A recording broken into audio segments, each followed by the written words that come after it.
আসসালামু আলাইকুম, সবাই কেমন আছেন? আজকে আমার শরীরটা একটু খারাপ, সকালে নাস্তা বানাতে পারিনি, এজন্য বাহিরে থেকে পাউরুটি নিয়ে এসেছি আর দুধ গরম করছি। এটাই খাওয়াবো, বাচ্চাকে খাওয়াই দেবো। দিচ্ছি মা, সকালের নাস্তা আজকে আমাদের এটাই। মা চিনি দিব? চিনি দাও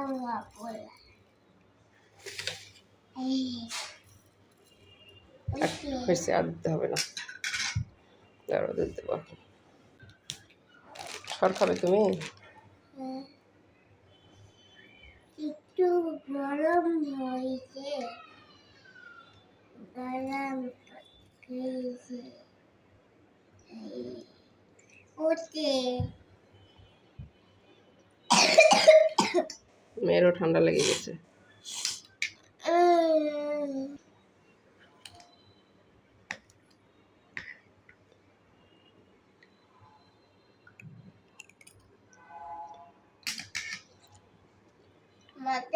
মজা?